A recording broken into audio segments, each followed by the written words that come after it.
All right, we're going to go ahead and get started. First, thanks everybody for coming out and waiting in line and doing all the stuff you had to do to get here. We really appreciate it. And we were just reflecting on the fact that this is kind of weird because this might be one of the last times we ever get to do a Halo panel. So we're going to try to make it extra special for everyone. My name's Brian from Bungie. We're going to dive right in. I'd like to just get on the row here, let our esteemed panelists introduce themselves, and we're going to take you on a magical journey through the development of Reach and save some time at the end for a couple questions. So, Joe, why don't you go ahead and get us started? I'm Joe Tung. I'm the executive producer.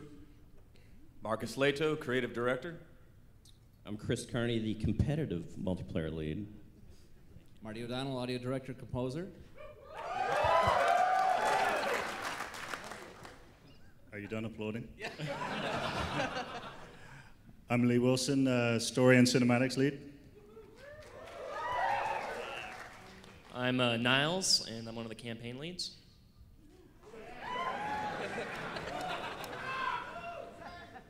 Sage Merrill, I'm the lead sandbox designer. And I'm Lars Bakken, cooperative multiplayer lead.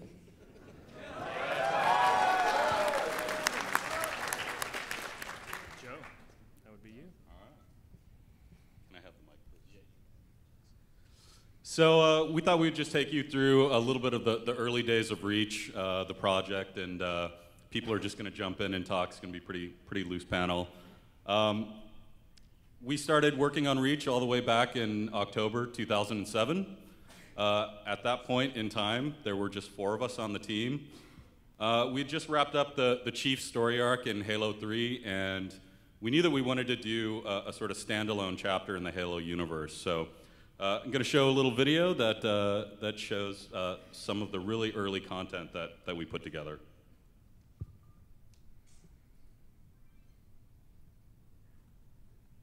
If it plays.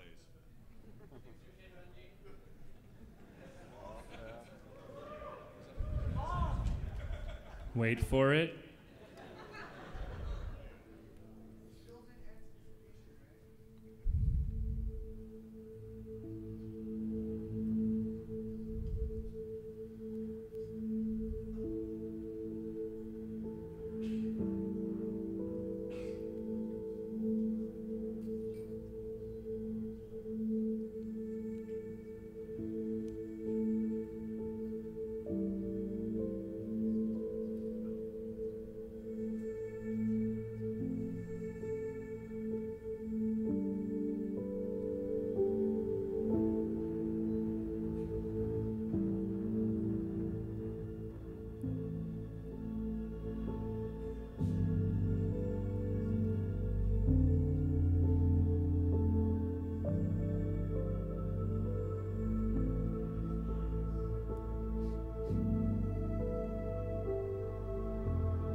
Graphics have come a long way, guys.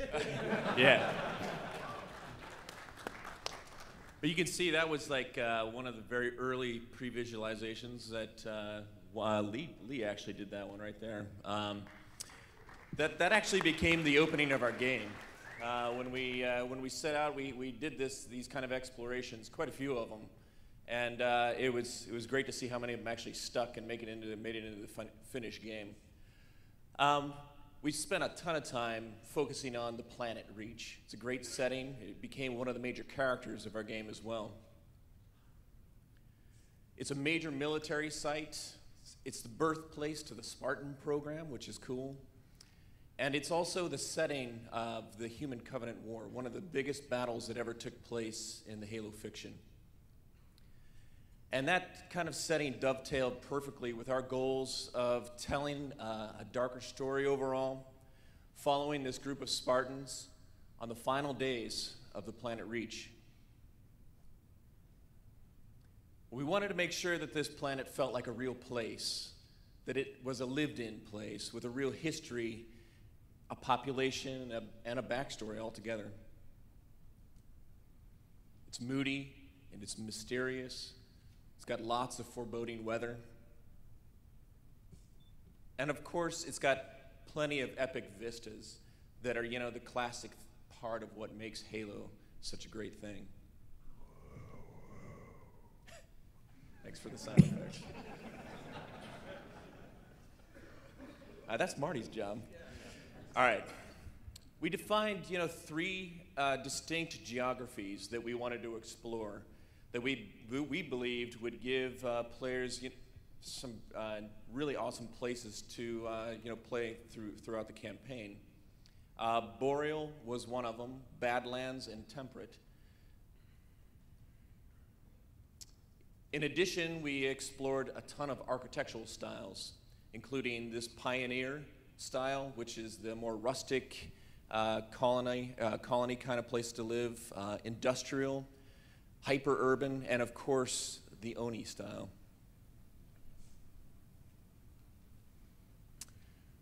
We set out really to define every detail about this planet Reach, including the planet's colonization history, its overall geography, primary economies, major population centers, and strategic military sites. You might not see this in the game, but for example, Reach orbits Epsilon Eridani, a star. It's got a 27-hour day, a 390-day year. And those that are born on the planet, for instance, are called born heavy, because it's a little bit bigger than Earth. So while all this was going on in terms of creating the visuals, creating the tone, creating the sort of high-level vision for the planet Reach, a lot of work was going on at the sort of schematic level as well in terms of mission design and how the environments were going to play out. So I think Chris, Niles, and Lars, you guys are going to talk a little bit about that. Thank you very much, Joseph. You're welcome. If anyone wants to know what a level looks like, day 1, that's it. I know, awesome. The green pencil, I mean, beautiful. That is the first mission of the game. The main thing we're exploring right here. Spoiler. Yeah, don't read it because it gives away spoilers. But essentially the goal of this is to understand the scale and general flow of the mission, as well as even things technically like how big a mission we can actually fit into our beloved engine. But even before that, where this whole process started is with what we call almost the post-it note process at this part. And this is sort of a collage of this room. And the thing to understand here is there's just a general skeleton of the game at the top of the board, and then the post-it notes are cleverly color-coded.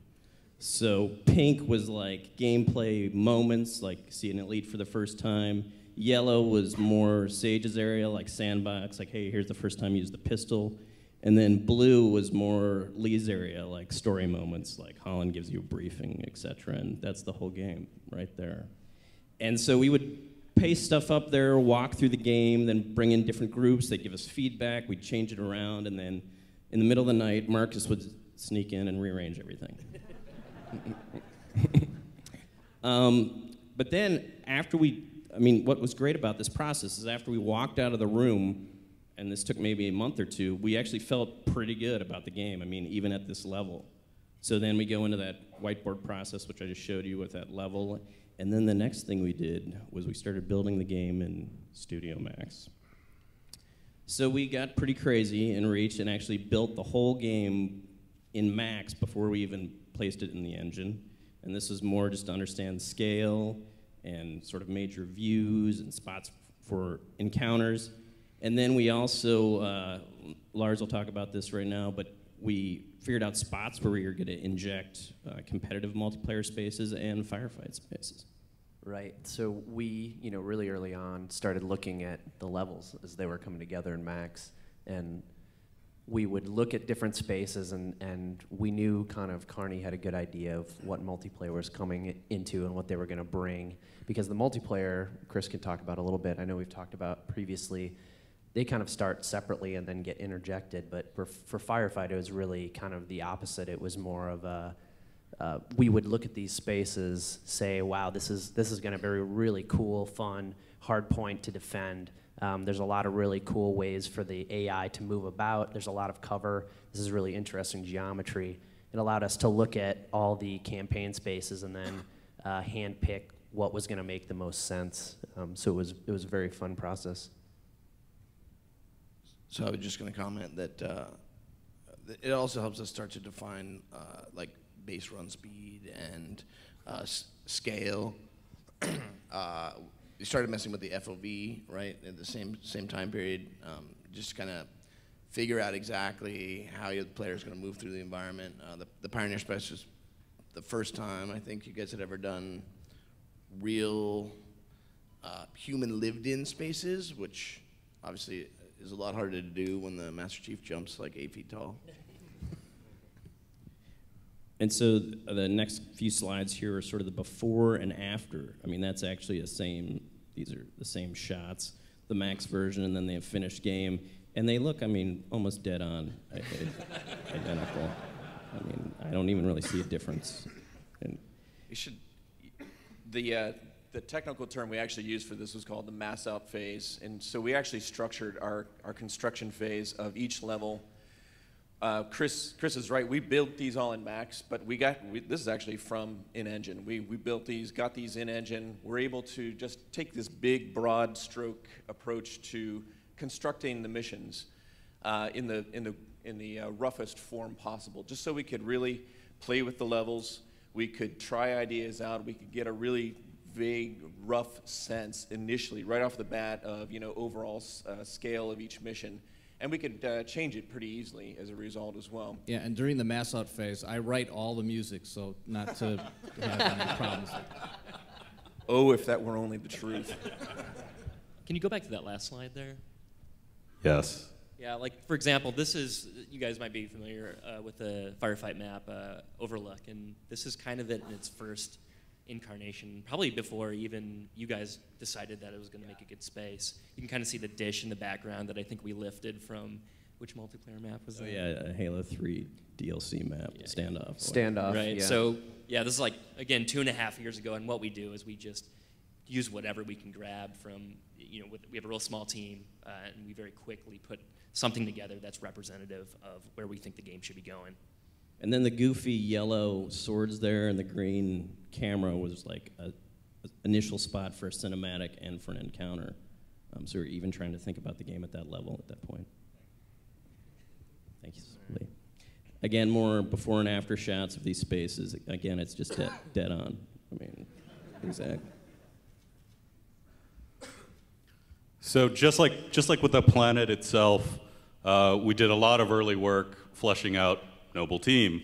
First time we were going to be following a group of Spartans, and we wanted to make sure that Noble Team came across as really fully realized characters. Obviously, visually, we wanted to make sure that Noble Team was every bit as iconic as the Master Chief.